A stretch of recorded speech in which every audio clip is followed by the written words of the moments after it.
Dean, before we talk a little bit about you, I know how much you love talking about you.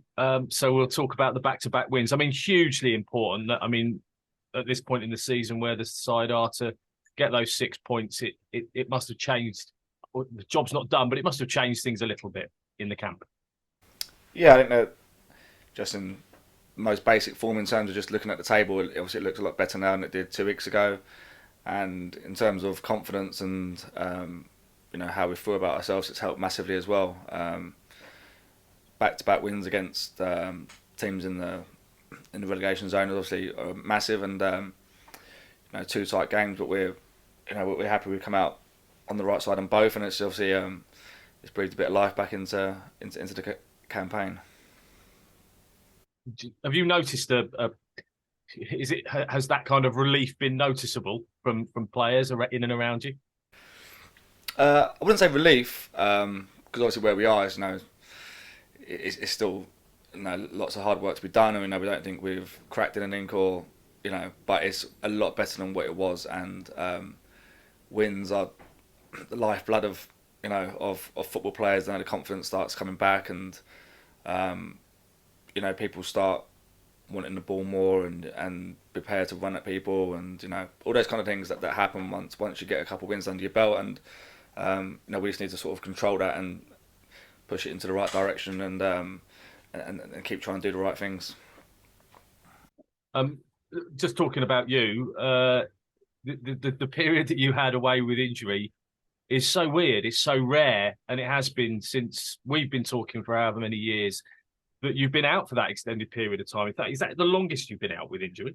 Yeah, by a long stretch. Yeah. Yeah. What was it like? It was really difficult. Really, it was just the first 3 weeks I was at home. So I had the brace on, so I couldn't drive or anything like that. So it was kind of quite limiting. But it was over Christmas, so it was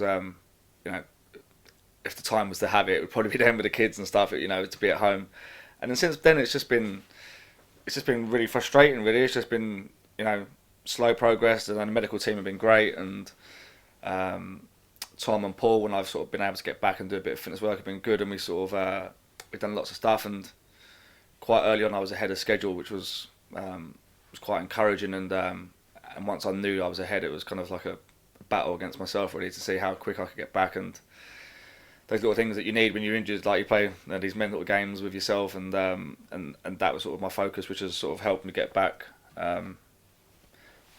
significantly quicker than what I should be. So It's interesting it's come this late in your career. You must have thought at some point, well, I've seen everything. I've pretty much done everything in my career so far. Has this taught you anything about yourself, this period of being injured? um, I wouldn't say. I mean, it's been really tough. I think as a captain as well, and someone that wants to say something, it can be hard on the sides, because um, criticism from the sides is different from when you're out there. When you're playing, it's different. You feel the game differently. It looks different. Everything is different when you're on the pitch. And then I didn't want to be one of them people that come off and said, "Well, you just got to do this," because if that was the case, we'd all be playing in the Premier League if it was that easy just to do those kind of things. So it was really hard for me to, much as I wanted to support people and encourage, which I did. I felt like I really couldn't criticise too much because I wasn't out there, and I found that really hard. And so it's been nice to be back, and even in training you can start snapping at people and pushing them in the right direction, because you're in amongst it, and it's a lot easier to lead in the camp than it is on the sideline. So I've learned that, but about myself, just that I don't like being injured, and I kind of knew that anyway. So And yeah, so obviously coming back into the side, you came back in, and the side's been doing okay since then. That as you say, being in it, being next to those players, being able to play is so much easier then for you to get those messages across. And quite frankly, it's been clear that the players in and around you who maybe were struggling with confidence, direction, leadership to a certain extent, seem to have responded to that. That must fill you with a certain amount of pride, Dean. yeah, I mean, I'm very wary about how much influence you actually have. I mean, sometimes it could be a coincidence, and I've come back and results have gone favourably, but you know there's lots of other factors at play, and I think, as you said, I think the team was crying out for a little bit of leadership and a little bit of a steady head. And sometimes my characteristics of the way I am is not so much as a player as what I can do to help other people. And if you can make everyone around you 5% better, then it will boost the team, and you try and add your game. And it's been really positive. I mean, even the week leading up to training, we had a meeting on a Monday, a players' meeting after the Port Vale game, and we just got out a lot of grievances that we had. It was something after I watched the Port Vale game, we just didn't look like us, and we just sort of had an honest meeting amongst the boys, and it sort of cleared a lot of the air. And since then, it's been a lot more positive. I think training's gone up a couple of notches, and just communication, which is massive. I think a younger generation that likes their phones and likes their personal, quite insular people. Just to get people back talking and communicating has been massive. And with the wins, it's sort of all come together, and we're in a lot better place. But obviously, we need a lot more of it. But we're definitely looking a lot better. And something like back-to-back victories at this point of the season, there can be an element of momentum, can't there? It can really just, push things forward. Yeah, it's massive, and again, another massive game Saturday, and I think everyone knows what's at stake and how big that game will be. So we're coming into it in the best possible way that we could do at this stage of the season from where we were, and it's just a case of behaviours really. You can't look too far ahead or look at the result. It's behaviours, and I think we've seen for the last couple of games that if you do the right things more often than not and do the simple things well, and they all add up, and at the end, hopefully, that's enough to get you those 3 points. And just finally from me, you've been in difficult situations before as an MK Dons player and indeed captain. How does this compare to some of those other situations? Is there a better feeling around the place? Is there, from your perspective, are you confident that you guys can get out of this? Yeah, I mean, it's obviously the table doesn't lie, and it is a precarious position that we're in. At the same time, I think what we've been trying to do is just literally focus on the next game, and even in terms of that, what can we control? And we'd all like to say yes, we're going to win 7 of the next 9 games, and we'll be out and we'll be fine. And the truth is, I don't know. Where we are at the moment, training's going really well. The manager's been really positive. Good training sessions. The boys are applying themselves really well, and I know that when we go out, no one will work harder than us, and that we will give it absolutely everything, and hopefully that'll be enough to cross the line with it. But other than that, it'd be nice to sit here and guarantee certain stuff. But the truth is, I don't know. But we've got some good players in there, and players that. Especially now with a little bit of confidence, hopefully we can start seeing a bit more of them, and we can come together as a team for those last 9. Cheers, Dean. Appreciate it, mate. So what sort of injured player are you, Dean? When you're sitting at home, are you watching? Are you pacing around the room? Are you kicking every ball with the players, or are you trying to switch your mind off and looking at something else?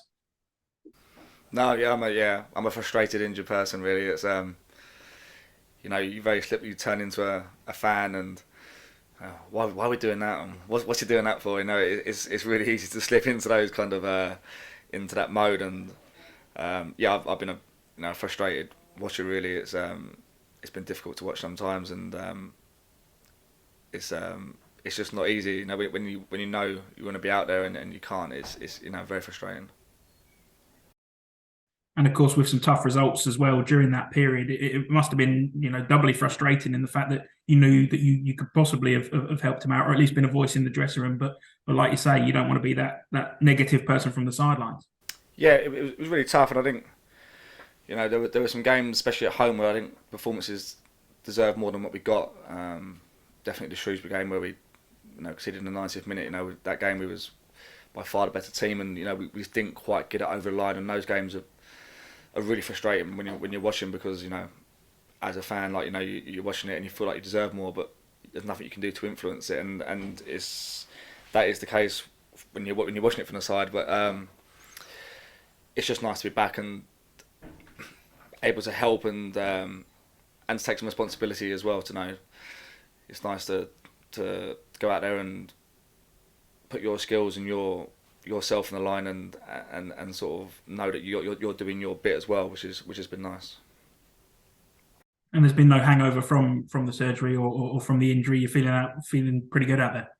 Yeah, it's been pretty good. I think the Cambridge game was just the actual leg felt really good. It has done from the very start. It was just fitness really. I was only supposed to be back in training Tuesday this week, so I was a little bit ahead of schedule where I should have been. So it was a calculated risk really, because the leg felt so good that we kind of thought, well, it was worth it. And obviously with Zach being suspended, it was sort of needs must. But it's held up really well, and managed to get 2 good weeks of training in now and a couple of games. So I feel like I'm nearly back up to speed.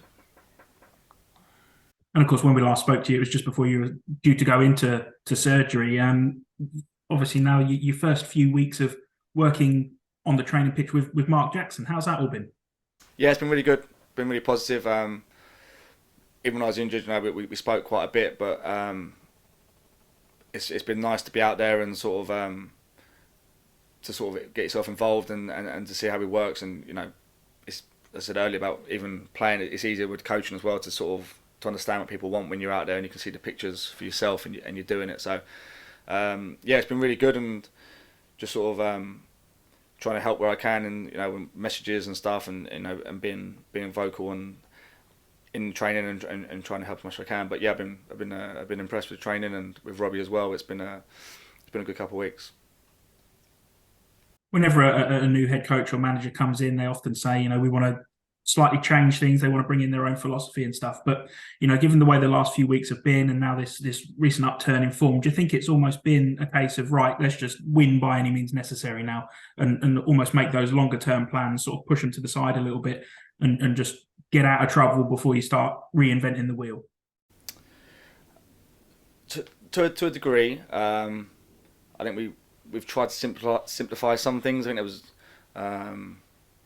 a little bit of a grey area that every team has. The grey areas you're trying to eliminate them, and I think we had a little bit too many, and we've worked on trying to eliminate them and made us maybe cut down the options that we have, but make the ones that we have really nail them down, sort of thing, so that you a lot more clarity in how you play and sort of less interpretation of what the gaffer wants, if that's a good way of putting it. But so we've worked on sort of narrowing it down, but at the same time, I think you look at Port Vale, and we did it with Liam against Bristol Rovers here at home. Like, when you lose your identity and win by any cost, what does that look like? And hoofing the ball long and trying to get seconds, or that isn't us. And I think when we have done that and lost who we are for the sake of trying to win a game, it's not really worked really well. And so for us, I think it's a case of knowing our identity, knowing how we want to play, but maybe simplifying that and not taking maybe some of the risks that we would have took 6-9 months ago when you're in a not much better position. So it's just been a case of simplifying it, but at the same time, we want to look like a Milton Keynes Dons team. We want to play the right way and we want to do the right things.